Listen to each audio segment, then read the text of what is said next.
ওং হিরিং হরং নীলকণ্ঠায় ভগবতে রুদ্রায় নমো শিবায়। আমি জ্যোতিষী শ্রী শীতল কুমার। আজকের বিষয় মিথুন রাশিফল মে 2024। তো আজকের বিষয় শুরু করার আগে আমি আবারও আপনাদের মনে করে দিতে চাই, আমার বিষয়গুলো বা ভিডিওগুলো সুন্দরভাবে আপডেট পাওয়ার জন্য অবশ্যই সাবস্ক্রাইব করে দেবেন এবং ভালো লাগলে লাইক ও শেয়ার করে দেবেন। তো আজকের বিষয় মিথুন রাশিফল মে 2024। তো দেখুন, আমরা সবার প্রথমে এই রাশির জাতক বা জাতিকাদের শরীর স্বাস্থ্য নিয়ে আলোচনা করব।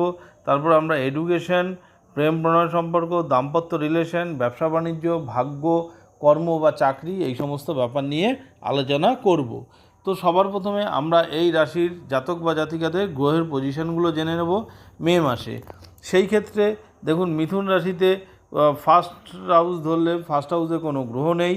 ফোর্থ হাউসে কেতু, 9th হাউসে শনি, 10th হাউসে বুধ, মঙ্গল এবং রাহু অবস্থান করছে, 11th হাউসে রবি এবং শুক্র অবস্থান করছে, 12th হাউসে বৃহস্পতি অবস্থান করছে এবং বুধ 11 তারিখে 11th হাউসে প্রবেশ করবে, শুক্র 19 তারিখে 12th হাউসে প্রবেশ করবে এবং রবি 14 তারিখে 12th হাউসে প্রবেশ করবে। এই হচ্ছে মে মাসে মিথুন রাশির জাতক বা জাতিকাদের গ্রহের পজিশন। এবং আমরা এই যে গ্রহের পজিশন, অর্থাৎ এই যে গোচরজনিত পজিশন, তার উপরে ভিত্তি করেই কিন্তু আমাদের আজকের আলোচনা। তো সবার প্রথমে আমরা এই রাশির জাতক বা জাতিকাদের শরীর স্বাস্থ্য নিয়ে আলোচনা করব। তো শরীর স্বাস্থ্য, সেই ক্ষেত্রে ফার্স্ট হাউসের অধিপতি গ্রহকে, ফার্স্ট হাউসের অধিপতি গ্রহ বুধ। সেই বুধ কিন্তু 10th হাউসে অবস্থান করছে, কিন্তু 10th হাউসে প্রথম 10 দিন অবস্থান করবে এবং 11 তারিখ থেকে বুধ 11th হাউসে প্রবেশ করবে। তাহলে এই যে প্রথম 10 দিন মঙ্গল রাহু যুক্ত হয়ে বুধ অবস্থান করছে, এর ফলে কি হবে, এই রাশির জাতক বা জাতিকাদের শরীরে একটু এনার্জির কিন্তু অভাব বোধ করবে বা নার্ভের সমস্যা, বা সেই অর্থে দেখা গেল যে অনেক সময় প্যালপিটেশন হয় বা সেই ধরনের কনফিডেন্স লেভেল একটু কম হওয়া, তো এই ধরনের প্রবলেম হতে পারে। অনেক সময় একটু স্কিনের সমস্যা কিন্তু দেখা দিতে পারে। তারপরে দেখুন, আবার 11 তারিখে বুধ যখন প্রবেশ করবে 11th হাউসে, তখন কিন্তু উচ্চ রবির সঙ্গে যুক্ত হবে এবং এই যে উচ্চ রবির সঙ্গে যুক্ত হবে, আবার রবি কিন্তু 14 তারিখে প্রবেশ করে যাবে 12th হাউসে, কিন্তু বুধ 11 তারিখ থেকে কিন্তু 11th হাউসে সারা মাসই অবস্থান করবে।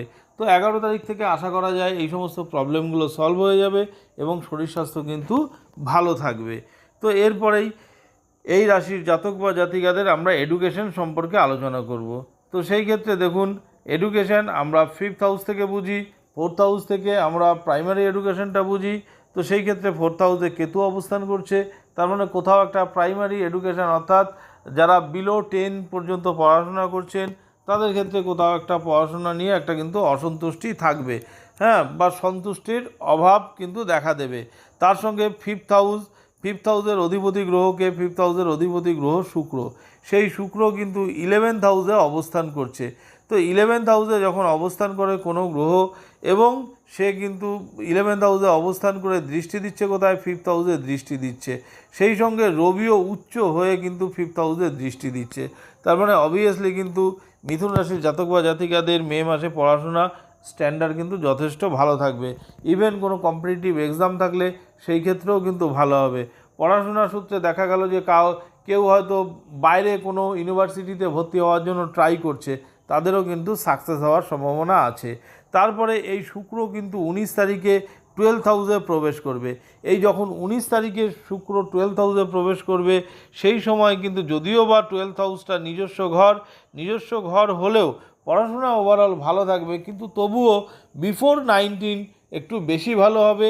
এবং 19 তারিখের পরে যখন 12th হাউসে প্রবেশ করবে, সেই সময় যারা বাইরে এডুকেশন করছেন বা পড়াশোনা করছেন তাদের ক্ষেত্রে ভালো হবে এবং যারা পড়াশোনার জন্য ফরেনে যেতে চাইছেন তাদের ক্ষেত্রেও কিন্তু অপরচুনিটি তৈরি হবে। তবে ওভারঅল কিন্তু বিফোর 19 কিন্তু পড়াশোনার ক্ষেত্রে বেশি ভালো দেখা যাচ্ছে। তো এরপরে আমরা প্রেম প্রণয় সম্পর্কে আলোচনা করব। সেই ক্ষেত্রে আমরা 5th হাউস থেকে প্রেম প্রণয় সম্পর্ক আলোচনা করি। তো 5th হাউসের লর্ডকে, 5th হাউসের লর্ড শুক্র, সেই শুক্র 11th হাউসে অবস্থান করছে। তার মানে প্রেমের কিন্তু সাকসেস বা সাফল্য কিন্তু রয়েছে। সঙ্গে রবি যুক্ত হয়ে রয়েছে এবং রবি এই ক্ষেত্রে উচ্চ। তো উচ্চ রবি এবং শুক্র রবি অ্যান্টি গ্রহ, তার জন্য প্রেমের সম্পর্ক ভালো হলেও একটু দেখা গেল আপনার অপোজিট পার্টনারের একটু অ্যাগ্রাশন ভাব থাকতে পারে, বা হয়তো কথাবার্তা একটু হট টেম্পার হতে পারে। তো এই সমস্তর জন্য কিন্তু একটু প্রবলেম হতে পারে। কিন্তু শুক্র আবার দ্বাদশে চলে যাবে, 19 তারিখে। এই যে শুক্র 19 তারিখে দ্বাদশে যাবে, নিজের ঘরে যাবে, সেই সময় কিন্তু প্রেমের দিকটা বলবো তুলনামূলক ভালো। কারণ দ্বাদশ অবস্থান হলেও দ্বাদশে শুক্রের এটা নিজস্ব ঘর, নিজ ঘরে কিন্তু কখনো খারাপ ফল দেয় না, যার জন্য আশা করা যায় যে মোটামুটি সম্পর্ক ভালো থাকবে। এরপর আমরা এই রাশির জাতক বা জাতিকাদের দাম্পত্য রিলেশন নিয়ে আলোচনা করব। সেই ক্ষেত্রে দেখুন, আমরা দাম্পত্য রিলেশন 7th হাউস থেকে বুঝি। তো 7th হাউসের লর্ড কিন্তু বৃহস্পতি, সেই বৃহস্পতি কিন্তু দ্বাদশে অবস্থান করছে। এবং এখানে কিন্তু 1 মে থেকে যে বৃহস্পতি অবস্থান করবে এবং এখানে কিন্তু আগামী 1 বছর কিন্তু থাকবে।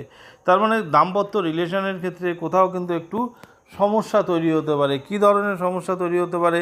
দেখা গেল কোনো যদি সমস্যা নাও তৈরি হয়, অপোজিট যে পার্টনার, সেই অপোজিট পার্টনারের কিন্তু হেলথ প্রবলেম কিন্তু দেখা দিতে পারে, নানা কারণে কিন্তু শারীরিক সমস্যা কিন্তু দেখা দিতে পারে। তো অবভিয়াসলি অপোজিট পার্টনারের কিন্তু একটু শরীর স্বাস্থ্যের প্রতি ধ্যান দেওয়া দরকার। তাছাড়া মোটামুটি বলা যায় যে একটা অ্যাভারেজ সম্পর্ক কিন্তু থাকবে। তো এরপরে আমরা এই রাশির জাতক বা জাতিকাদের ভাগ্যের ব্যাপারটা আলোচনা করব। সেই ক্ষেত্রে দেখুন, ভাগ্যকারক গ্রহকে, ভাগ্য আমরা 9th হাউস থেকে বুঝি। তো ভাগ্যকারক গ্রহ হচ্ছে শনি। তো 9th হাউসের লর্ড শনি। তো সেই শনি কিন্তু 9th হাউসেই অবস্থান করছে। শনি নিজস্ব ঘরে অবস্থান করা সবসময় শুভ ফলদায়ক, এবং এখানে শনি কিন্তু ভাগ্যকারক গ্রহ। তার মানে তার সঙ্গে শনি যেহেতু 9th হাউস থেকে আমরা হায়ার স্টাডিও বুঝি, তো সেই দিক থেকে হায়ার স্টাডিও যেমন ভালো হবে, তার সঙ্গে ভাগ্যকারক গ্রহ লাক বিভিন্ন সময় কিন্তু সাথ দেবে। তো ওভারঅল এই যে লাক সাথ দেবে, তার জন্য কিন্তু অনেক সময় অনেক রকম সমস্যা তৈরি হলেও কিন্তু এই ভাগ্য যেহেতু সাথ দেবে, তার জন্য আপনি কিন্তু সেই সমস্যা ওভারকাম কিন্তু করতে পারবেন। এরপরে আমরা এই রাশির জাতক বা জাতিকাদের ব্যবসা বাণিজ্যের ব্যাপারটা আলোচনা করব। সেই ক্ষেত্রে ব্যবসা বাণিজ্য কারক গ্রহ বৃহস্পতি। সেই বৃহস্পতি কিন্তু দ্বাদশে অবস্থান করছে। দ্বাদশ কিন্তু খরচার ঘর, তো ব্যয়ের ঘর। তো আমি বলবো যে ডেলি ইনকাম বা অপোজিট যে পার্টনার, তার সঙ্গে কিন্তু একটু সম্পর্কের অবনতি হতে পারে। এবং অনেক সময় দেখা গেল যে আপনি বিজনেস করছেন, বিজনেসে দেখা গেল যে আয় হবে, মোটামুটি আয় হবে, কিন্তু নানা কারণে কিন্তু আয়ের চেয়ে বলা যায় যে ব্যয় কিন্তু বেশি হওয়ার কিন্তু একটা যোগ তৈরি হয়েছে। তো সেই কারণে কিন্তু অবশ্যই কিন্তু একটু ব্যয়টা কন্ট্রোল করার চেষ্টা করতে হবে। কিন্তু ভাগ্যকারক গ্রহ শনি যেহেতু ভালো এবং 9th হাউসেই অবস্থান করছে, তো ভাগ্য যেহেতু আপনাকে সাথ দেবে, তো আবার মাঝে মধ্যে দেখবেন হঠাৎ একটা ইনকামেরও যোগ থাকবে। অর্থাৎ বিভিন্ন কারণে ব্যবসায় হয়তো দেখা গেল হচ্ছে প্রবলেম, আবার দেখা গেল ভাগ্যর সহায়তায় কিন্তু আপনি ভালো কাজ পেলেন এবং সেটা সাকসেসফুলি করলেন। তো এই রকমভাবে আপনার একটা আর্থিক আয় যেমন হবে, তার সঙ্গে ব্যয়ও হবে। তো সেই দিক থেকে বলা যায় যে তুলনামূলক একটা অ্যাভারেজ থাকবে। তো আমি বলবো, কেউ যদি বড় কোনো ইনভেস্টমেন্ট করতে যান, অবশ্যই আপনাদের মেন যে ছকটা, সেই ছকটা কিন্তু অবশ্যই ফলো করা দরকার। ফলো করে কিন্তু দশা অন্তর্দশা দেখে তবে ইনভেস্টমেন্ট কিন্তু করবেন, নচেত কিন্তু করা উচিত হবে না। তো এরপরে আমরা এই রাশির জাতক বা জাতিকাদের চাকরি বাকরির ব্যাপারটা নিয়ে আলোচনা করব। সেই ক্ষেত্রে দেখুন, চাকরি বাকরি কারক গ্রহ 10th হাউস থেকে বুঝি। তো 10th হাউসের লর্ড হচ্ছে বৃহস্পতি, সেই বৃহস্পতি দ্বাদশে রয়েছে। তো যেহেতু বৃহস্পতি দ্বাদশে রয়েছে, দ্বাদশ হচ্ছে ব্যয়ের ঘর। যারা ফরেনে কর্মরত আছেন তাদের ক্ষেত্রে কিন্তু অবশ্যই পজিটিভ রেজাল্ট দেবে, বা অনেকে যারা বিদেশে চাকরির চেষ্টা করছেন তারা কিন্তু চেষ্টা করতে পারেন, সেই ক্ষেত্রে কিন্তু বিদেশ যাত্রা আপনার সাকসেস হতে পারে অবশ্যই কর্মের জন্য। কিন্তু যারা দেশে চাকরি বাকরি করছেন বা নিজের জন্মস্থানের কাছাকাছি চাকরি বাকরি করছেন, সেই ক্ষেত্রে দেখুন দশম স্থানে রাহু, মঙ্গল এবং বুধ অবস্থান করছে। তো এই যে রাহু মঙ্গল অবস্থান করছে দশম স্থানে, তো অবশ্যই রাহু মঙ্গল থাকলে কিন্তু কর্মস্থানে নানা কারণে কিন্তু অস্থিরতা বৃদ্ধি পায়, নানা কারণে প্রবলেম বৃদ্ধি পায়। অবশ্য আপনি কিন্তু চেষ্টা করবেন, কারণ রাশি অধিপতি বুধও কিন্তু দশমে রয়েছে, যার জন্য আপনি কিন্তু কর্ম বা চাকরি বাকরির ব্যাপারে নিষ্ঠার সাথে করবেন। কিন্তু নিষ্ঠার সাথে করলেও কোথাও একটা কর্মক্ষেত্রে অস্থিরতা কিন্তু সবসময়ের জন্য কিন্তু দেখা দেবে।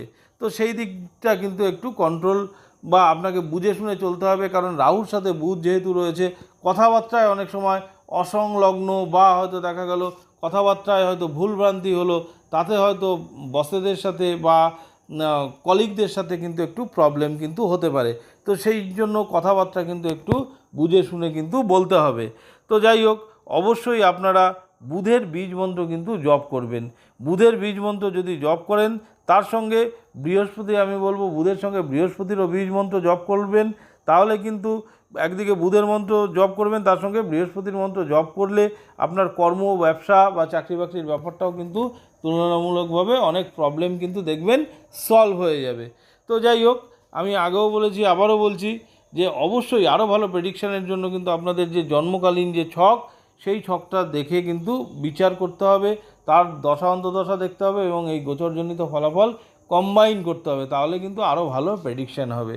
তো যাই হোক, আমার বিষয়গুলো বা ভিডিওগুলো সুন্দরভাবে আপডেট পাওয়ার জন্য অবশ্যই সাবস্ক্রাইব করে দেবেন এবং ভালো লাগলে লাইক ও শেয়ার করে দেবেন। আবার আগামী দিনে নতুন ভিডিও নিয়ে আপনাদের সামনে উপস্থিত হব। ধন্যবাদ।